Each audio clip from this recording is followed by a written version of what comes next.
Saudações, pessoal! Chegando na área aí com mais questões aí para vocês. Boa tarde aí para quem é de boa tarde, bom dia para quem é de bom dia e boa noite para quem é de boa noite. Desta vez a gente está trazendo aí a Lei de Mandela, mais conhecida aí como as regras mínimas da ONU para tratamento de pessoas presas, trazendo aí 15 questões inéditas, certo ou errado, pessoal. Essa regra aí possui aproximadamente 130, né, artigos, né, junto com seus incisos aí, são até mais na verdade. E aí a gente está fazendo inicialmente esse primeiro vídeo para estar passando aí para vocês aí os conceitos iniciais, e no decorrer dos dias a gente vai estar fazendo mais questões também aí de toda essa regra aí, tá?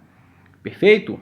Então é regras mínimas para tratamento de pessoas presas, né? Regras mínimas da ONU, regras de Mandela. E aí, como de passagem aí e de costume, esse versículo aí para vocês, pessoal. Mateus 21, 22. E tudo que pedirem em oração, se crerem, vocês receberão. Então é isso aí, pessoal. Motivação aí para cima, seguindo aí junto nessa caminhada aí, rumo à aprovação. E aí, se a gente seguir com Todo-Poderoso, a gente consegue, pessoal, avançar sempre à frente aí e alcançar as vitórias.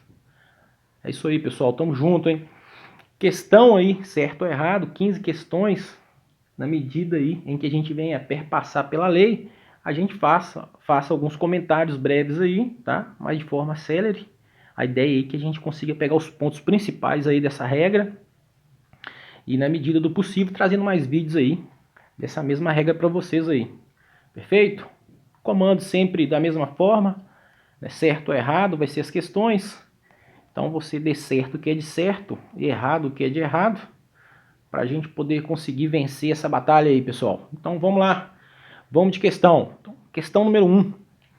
As medidas tomadas para proteger e promover os direitos dos reclusos portadores de necessidades especiais serão consideradas discriminatórias. Questão de número 1. E aí, pessoal, julgue aí certo ou errado. E aí, na medida do possível, vai fazendo aí o pause, respondendo as questões, que a gente vai estar dando vazão aqui nas demais questões, para a gente poder ser bem breve. Pessoal, de acordo aí com a regra 2, inciso 2, está errado, tá? Para que o princípio da não descriminalização seja posto em prática, as administrações prisionais devem ter em conta as necessidades individuais dos reclusos, particularmente daqueles em situação de maior vulnerabilidade. As medidas tomadas para proteger e promover os direitos dos reclusos portadores de necessidades especiais não serão consideradas discriminatórias. Então essa questão aí de número 1, tá? Ela fala que sim, tá? Ela está errada e que os reclusos portadores de necessidades especiais, eles não serão considerados discriminatórios aí, tendo em vista o princípio da não descriminalização. Bacana, pessoal? Está lá na regra 2, de inciso 2, regras de Mandela. Questão de número 3, a detenção e quaisquer outros meios, quaisquer outras medidas que excluam a pessoa do contato com o mundo exterior são penosas pelo fato de, ao ser privado de sua liberdade, lhe ser retirado o direito de autodeterminação. Assim, o sistema prisional não deve agravar o sofrimento inerente a essa situação, exceto em casos pontuais em que a separação seja justificável ou nos casos em que seja necessário manter a disciplina. E aí, pessoal, certo ou errado essa questão? Questão de número 2, ok? Se necessário, pause o vídeo. Nós partamos para o gabarito aí, e a nossa questão de número 2 está correta, tá? Essa regra de número 3 aí é bastante demandada em questões, então é um ponto de atenção para vocês aí, na medida aí que vocês vão incorrer com essa lei, com essa regra aí, que é as regras mínimas da ONU para tratamento de pessoas presas, perfeito? Então, deixar na alça de mira aí, para estar chegando na prova lá e colocando o X no lugar certo, pessoal. Questão de número 3. Os objetivos de uma pena de prisão ou de qualquer outra medida restritiva de liberdade são, prioritariamente, proteger a sociedade contra a criminalidade e reduzir a reincidência. Esses objetivos só podem ser alcançados se o período de detenção for utilizado para assegurar, sempre que possível, a punição dessas pessoas na sociedade, após a sua libertação, e possam levar uma vida de autossuficiência com respeito para com as leis. Questão de número 3, pessoal. Fala comigo, questão correta ou questão incorreta? Nosso gabarito aí está errado. Ok, pessoal? A regra 4, inciso 1, diz que os objetivos de uma pena de prisão ou de qualquer outra medida restritiva de liberdade são prioritariamente proteger a sociedade. Proteger a sociedade. Só um momentinho, pessoal. Proteger a sociedade contra a criminalidade e reduzir a reincidência. Esses objetivos só podem ser alcançados se no período de detenção for utilizado para assegurar sempre que possível a punição não, né, pessoal? Na verdade, sempre que possível a reintegração, né? Na verdade, aqui essa palavra que ela foi alterada aí propositalmente, reintegração. Então, pessoal, nossa questão de número 3 está incorreta, não sendo a condição aí de punição. Na verdade, o pessoal já está numa condição já de punição, né, pessoal? Não é? Uma medida aí que não deixa de ser uma punição aí, a restrição da liberdade. Então, a nossa questão está incorreta na medida que diz que os objetivos sim serão alcançados, na medida do possível, se o período de detenção for utilizado sempre que possível, a reintegração, está mais aqui abaixo aqui o nosso gabarito, mas aí, na medida em que a nossa questão 3 dizia que era punição, ela se encontra errada. Questão de número 3.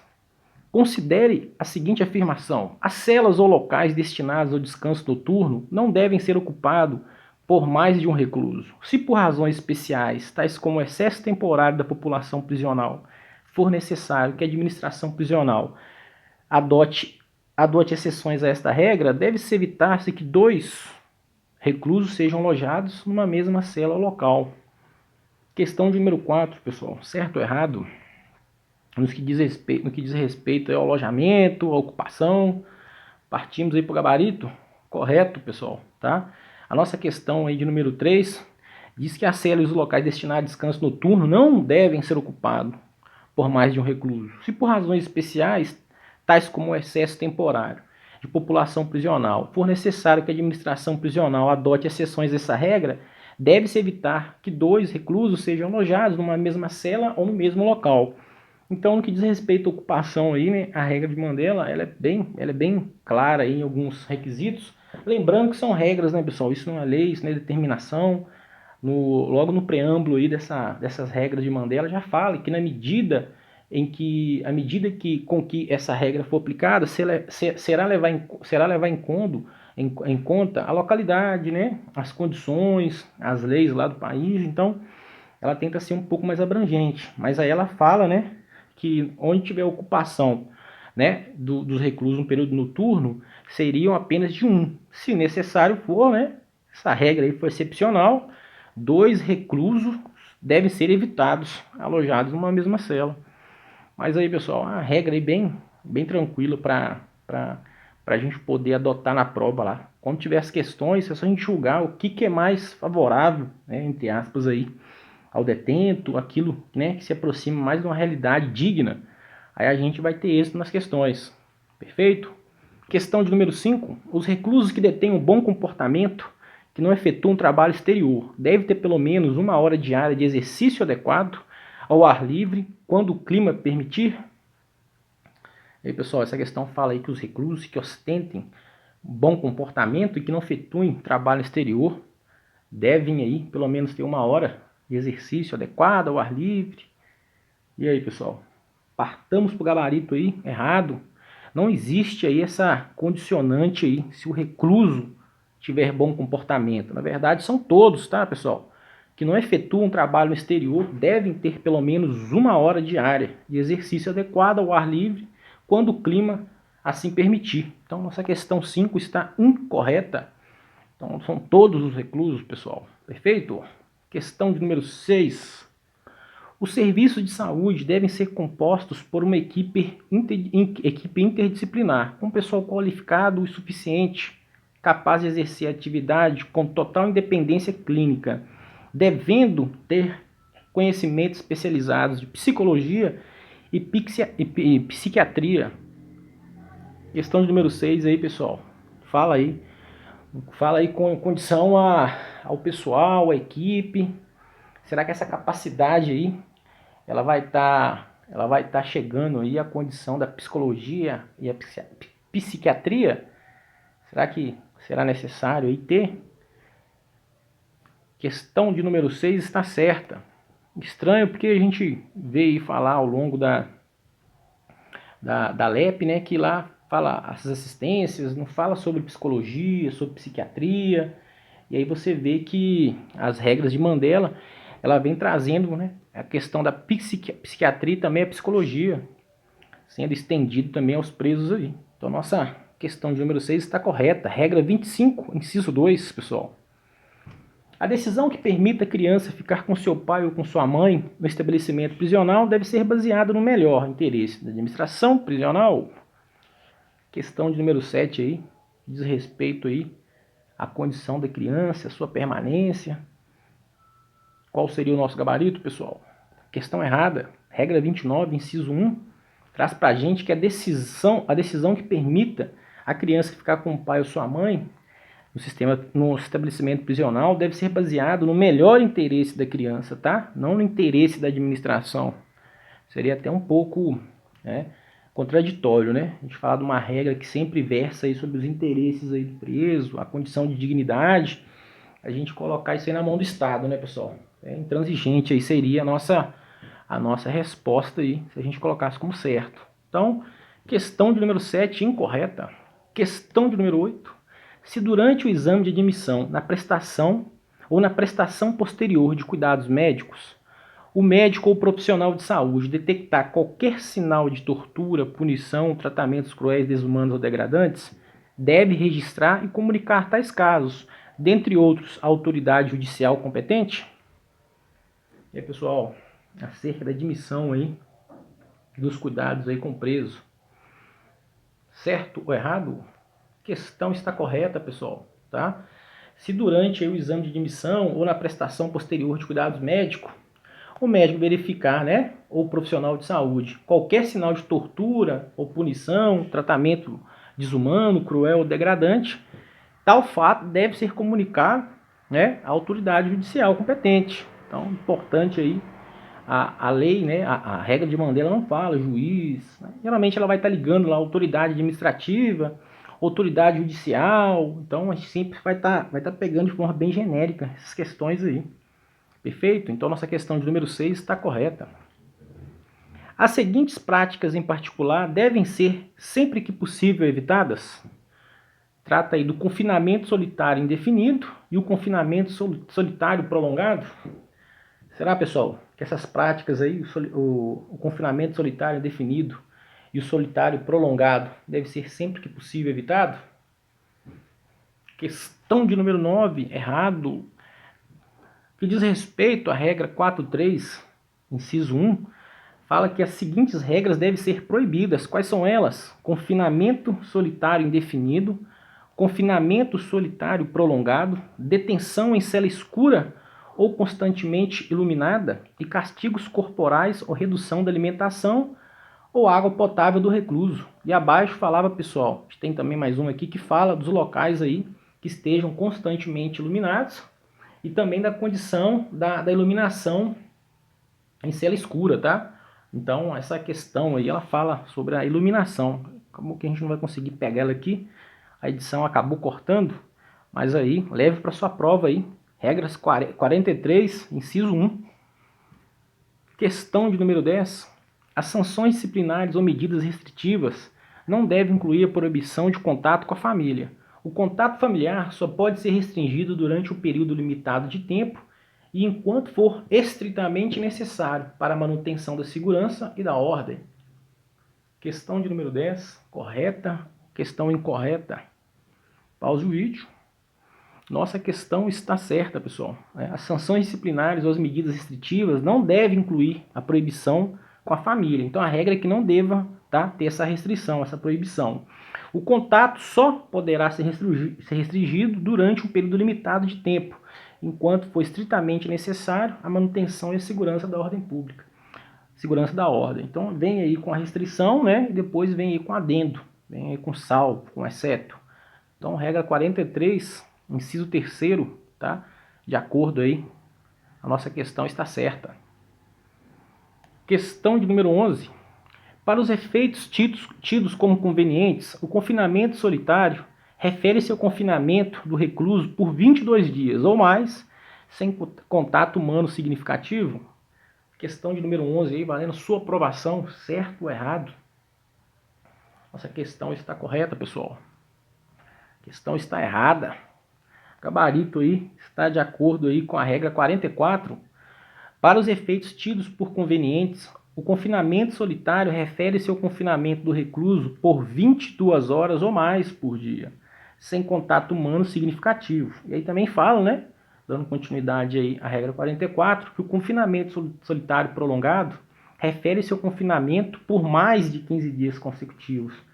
Essa regra de Mandela, assim como a Declaração Universal de Direitos Humanos, ela é bem genérica, então ela não quer colocar aí palpite, ela não quer versar sobre muitos direitos, não, ser muito incisiva, não. Então você pode perceber aí que ao todo dessa regra aí, poucos serão os artigos, né, ou as regras que vão falar sobre o tempo, vão determinar horas, dias, porque, novamente, né, reforçando, essa regra é bem abrangente, ela pega aí, né, vê por meio aí de Mandela, lá na África, quando ficou recluso.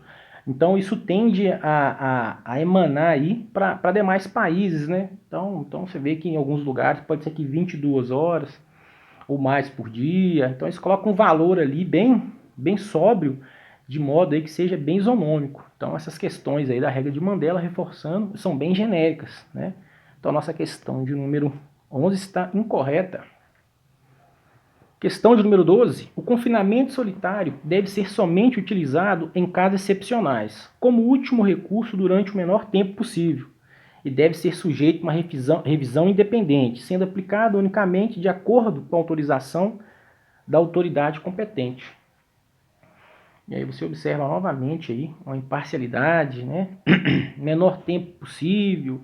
Então esses papéis aí da regra de Mandela são bem imparciais, bem genéricos, pessoal. Nossa questão de número 12 está certa. A regra 45, inciso 1, diz que o confinamento solitário deve ser utilizado só em casos excepcionais como último recurso e em menor tempo possível. Deve ser sujeito a uma revisão independente, sendo aplicado unicamente de acordo com a autorização da autoridade competente. Perfeito? Questão de número 12 aí está correta. Questão de número 13. O uso de correntes, de mobilizadores de ferro e de outros instrumentos de coação são considerados inerentemente degradantes ou penosos. Só devem ser utilizados enquanto previstos em lei. E aí, pessoal, concernente aí aos usos de mobilizadores, correntes, será que está dentro da realidade essa regra aí? Partamos aí para o gabarito. Essa questão está errada. A regra 47.1 diz que os usos de corrente, mobilizadores de ferro e outros instrumentos de coação considerados inerentes, degradantes ou penosos deve ser proibido, tá, pessoal? Então essa questão aí muito interessante a gente ver aí de falar dela, porque isso vai ser recorrente em provas, também já temos provas aí com essa regra. É importante você levar para sua prova aí, porque isso vai estar lá. Então, no que diz respeito aí ao uso de correntes, imobilizadores de ferro e outros instrumentos de coação, que são considerados inerentemente degradantes ou penosos, só devem ser utilizados quando previstos em lei? Não, pessoal, negativo, tá? Deve ser proibido. Então leve essa proibição aí, tá? Bacana? Questão de número 14. Outros instrumentos de coação só devem ser utilizados quando previstos em lei, nas seguintes circunstâncias: por ordem médica, depois de se terem esgotados todos os outros meios de dominar o recluso, a fim de impedir de causar prejuízo a si próprio ou a outros, de causar danos materiais. Nestes casos, o médico deve consultar o diretor com urgência e apresentar um relatório à autoridade administrativa superior. Novamente aí sobre o uso dos instrumentos aí de coação. Questão de número 14. É errado, pessoal, tá? Então, na verdade, o que acontece? Aqui não fala que é uso de instrumentos, tá? Inerentemente degradantes. Então, o que prevalece aí na regra 47.2 é o seguinte, que por ordem do diretor, tá? Depois de se ter esgotados todos os outros meios de dominar o recluso, a fim de impedir que ele possa causar prejuízo a si próprio ou aos outros, e de causar danos materiais, neste caso, tá? O diretor deve consultar o médico com urgência e apresentar um relatório à autoridade administrativa superior. Então essa questão ela está certa, tá? Só que aí essa ordem vai emanar aí do diretor, tá? Não médico, perfeito? E aí sim ela vai chegar até as mãos aí do médico, né? Para consultar aí as condições aí que aqui seria médico, logo abaixo está escrito aí, para que ele possa fazer um relatório e apresentar à autoridade administrativa superior. Então, pessoal, novamente é instrumento de coação. Prestar atenção aí nessa regra 47 aí, lá tem o inciso A, o inciso B. Importante a gente recorrer aí. Desculpa, tem a regra 47, inciso 2 e as linhas lá A, B, C. Então é importante recorrer a essas informações aí para a gente estar levando para a prova, pessoal. Questão derradeira de número 15. Outros instrumentos de coação só devem ser utilizados quando previstos em lei, nas seguintes circunstâncias, como medida de precaução contra uma evasão durante uma transferência, desde que sejam retirados logo que o recluso compareça perante uma autoridade judicial ou administrativa. Questão de número 15 está correta, pessoal, ou incorreta? Perfeito, de acordo aí com o artigo, com a regra 47 e com o inciso 2, a linha A, como medida de precaução contra uma evasão durante uma transferência, desde que sejam retirados logo que o recluso compareça perante uma autoridade administrativa ou autoridade judicial. Então, com medida de precaução, sim, tá? Evasão durante uma transferência, esses instrumentos de coação aí serão aplicados.